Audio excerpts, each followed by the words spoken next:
کراچی میں لیاری کی لی مارکیٹ میں ایک اور عمارت لرزنے لگی۔ کچھ روز قبل گرنے والی عمارت کے ساتھ والی بلڈنگ کا ملبہ بھی گرنے لگا۔ رہائشیوں کے مطابق دیواروں میں دراڑیں آ چکی ہیں اور ملبہ گرنا شروع ہو چکا ہے۔ خطرے کے پیش نظر رہائشی سامان سمیٹ کر عمارت چھوڑنے لگے۔ علاقے میں خوف و ہراس کی فضا۔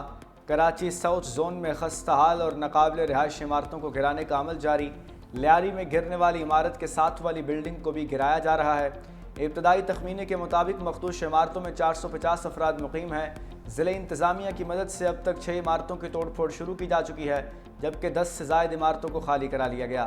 ساؤتھ زون میں مجموعی طور پر 51 انتہائی مخدوش عمارتیں موجود ہیں۔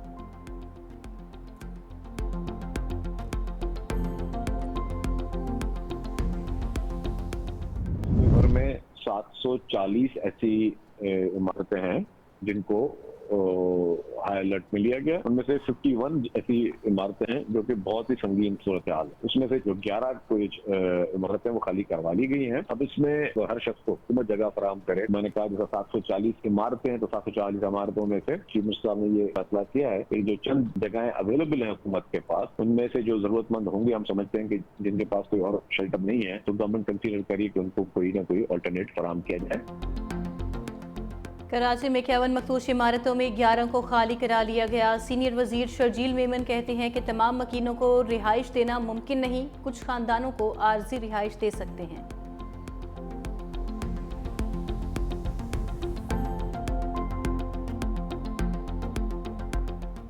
اس واقعے کو ہم خاموشی سے نہیں جانے دیں گے۔ ایک بلڈنگ کے گرنے کے بعد دوسری بلڈنگ تک کا صرف سکون ہے بیچ میں، باقی دوسری بلڈنگ گر جاتی ہے تو پھر کام شروع ہو جاتا ہے۔ میں نے کہا ہے کہ سسٹم نظام چینج کرے، چہرے بدلنے سے کچھ نہیں ہوتا۔ اس بلڈنگ کے جو مخدوش ہو گئی ہے ان لوگوں کے لیے اور باقیوں کے لیے ہم نے ہیلپ لائن بنائی ہے۔ اصل مقصد یہ ہے کہ ان لوگوں کو ریلیف دلانا۔ لیاری میں عمارت گرنے کا واقعہ۔ گورنر سندھ کا لیاری حادثے میں جاں بحق افراد کے لواحقین کو 80 گز کا پلاٹ دینے کا اعلان۔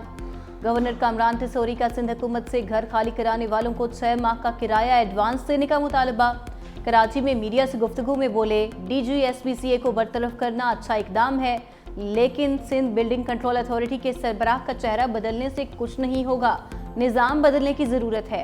سرکاری رہائشی اسکیموں میں تاخیر کی وجہ سے شہری پورشن لینے پر مجبور ہوتے ہیں۔ سندھ حکومت نے گزشتہ 20 سال میں کسی رہائشی منصوبے میں ترقیاتی کام مکمل نہیں کیا۔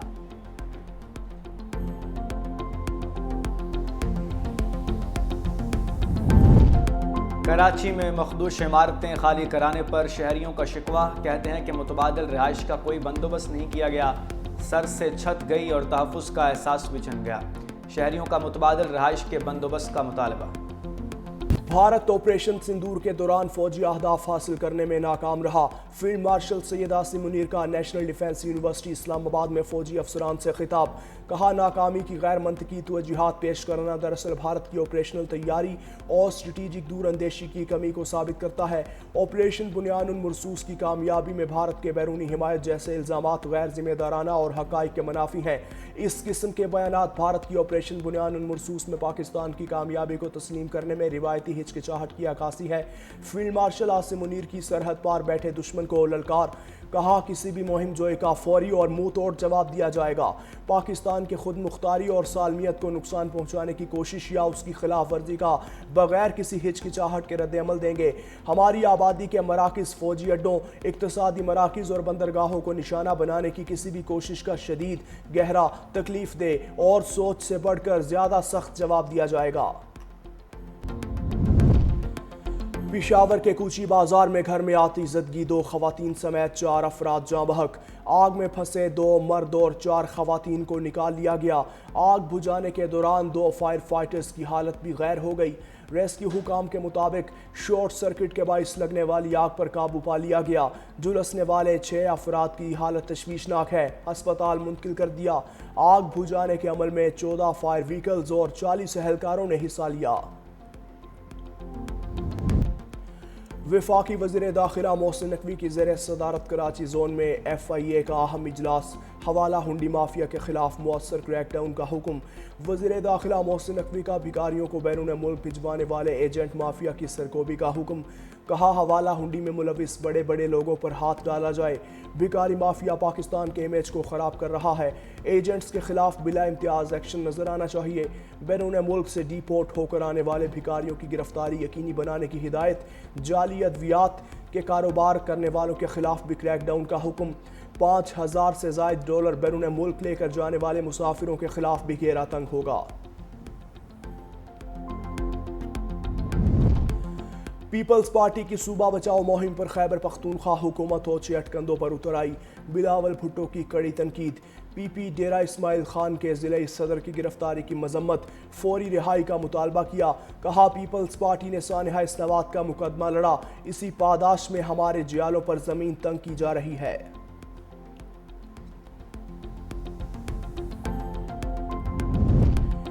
اپوزیشن پارٹیز بھی ذرا بھر بھی اخلاقی جرت ہو تو مخصوص نشستیں لینے سے انکار کریں۔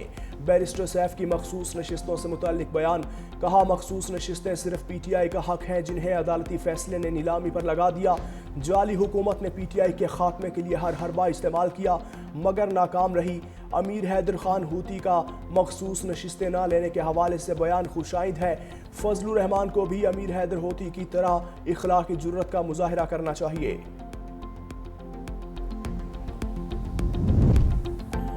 4 ہائی کورٹس میں چیف جسٹس تعینات۔ صدر مملکت آصف علی زرداری کی منظوری کے بعد نوٹیفیکیشن جاری۔ جسٹس محمد جنید غفار نے بطور chief justice Sindh high court حلف اٹھا لیا۔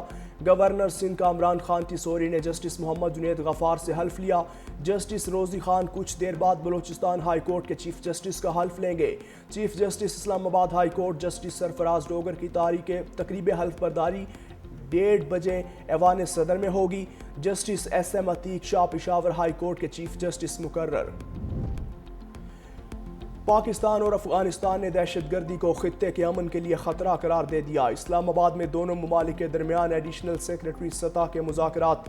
ترجمان دفتر خارجہ کے مطابق نائب وزیر اعظم اسحاق ڈار کے دورہ کابل کے فیصلوں کے تحت مذاکرات منعقد ہوئے۔ تجارت اور ٹرانزٹ تعاون کو گہرا کرنے پر بھی تبادلہ خیال۔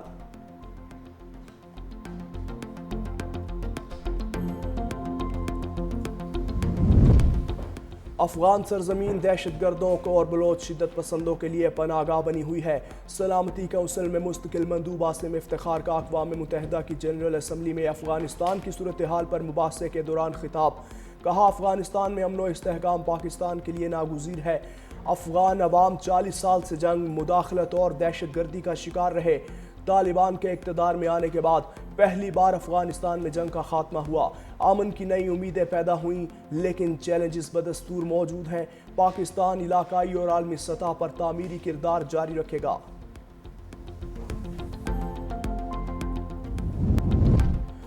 رحیم یار خان اور لاہور میں مبینہ مقابلوں میں 3 ڈاکو پار۔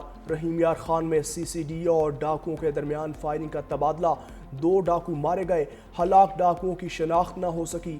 ہلاک ڈاکوؤں سے پسٹل اور متعدد گولیاں برآمد۔ لاہور میں ڈاکوؤں کا سی سی ڈی سے مبینہ مقابلہ، 1 ڈاکو ساتھیوں کی فائرنگ سے ہلاک۔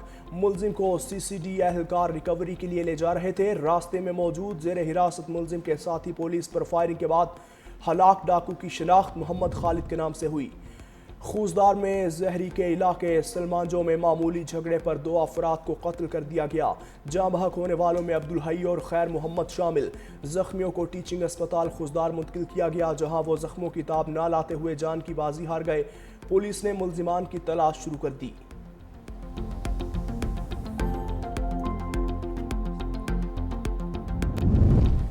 شمالی غزہ میں رات گئے فلسطینی مزاحمت کاروں کا اسرائیلی فوج پر حملہ، 5 اسرائیلی فوجی ہلاک، 14 زخمی اور 1 لاپتہ۔ اسرائیلی میڈیا رپورٹس کے مطابق غزہ کے شمالی علاقے بیت حنون فلسطینی مزاحمت کاروں نے بختربند گاڑی کو دھماکے سے نشانہ بنایا جس میں اسرائیلی فوجی سوار تھے۔ اسرائیلی ریسکیو فورس کے پہنچنے پر اسے بھی نشانہ بنایا گیا۔ ادھر اسرائیلی حملوں میں بچوں سمیت 100 سے زائد فلسطینی شہید۔ اسرائیل غزہ کے کچھ علاقے خالی کرنے پر آمادہ۔ اسرائیلی وزیر دفاع کا کہنا ہے کہ غزہ کا زیر قبضہ 75% حصے میں سے زیادہ تر خالی کر دیں گے، باقی 25% علاقے میں جنگ جاری رکھنا غیر ضروری ہوگا۔ کل کے بعد غزہ حماس کے بغیر ہوگا، غزہ میں حماس کے ساتھ 60 روزہ جنگ بندی ہو جائے گی۔ کینیا میں جمہوریت حامی مارچ کے 35 سال مکمل ہونے پر مظاہرے، پولیس کے تشدد سے 11 افراد ہلاک، دارالحکومت نیروبی سمیت کئی شہروں میں مظاہرین اور پولیس کے درمیان شدید جھڑپیں۔ نیروبی میں احتجاج کے پیش نظر پارلیمنٹ، سرکاری عمارات اور اہم شاہراہوں پر پولیس کی بھاری نفری تعینات، مظاہرین صدر ولیم رٹو سے استعفے کا مطالبہ کر رہے تھے۔ کینیا کے عوام نے کثیر الجماعتی جمہوریت کے مطالبے پر 7 جولائی 1990 کو مارچ کیا تھا۔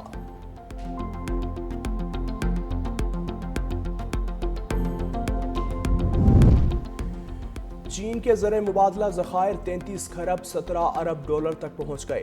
چین کی state administration of foreign exchange کے مطابق چینی معیشت ترقی کی اچھی رفتار کو برقرار رکھے ہوئے ہے۔ ماہرین کے مطابق اس اضافے کی بنیادی وجہ امریکی ڈالر کی دیگر بڑی عالمی کرنسیز کے مقابلے میں مسلسل گراوٹ ہے۔ پیوٹن نے برطرف کیا تو روسی وزیر نے اپنی زندگی کا خاتمہ کر لیا۔ روسی تحقیقاتی کمیٹی نے موت کی تصدیق کرتے ہوئے کہا، ستارویت ماسکو ریجن میں مردہ حالت میں پائے گئے۔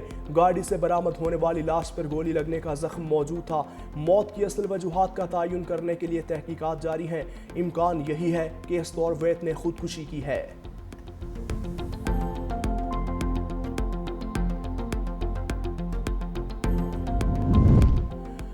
امریکی صدر ڈونلڈ ٹرمپ کے سابق دوست اور کھرب پتی سرمایہ کار ایلون مسک کو نئی سیاسی پارٹی کا اعلان مہنگا پڑ گیا۔ ٹیسلا کے شیئرز 7.5% گر گئے۔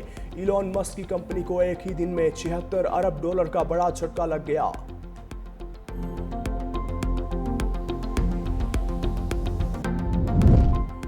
پیرو میں 3500 سال پرانا گمشدہ شہر دریافت، ماہرین آثار قدیمہ نے شمالی صوبے بارنکا میں شہر کو دریافت کیا۔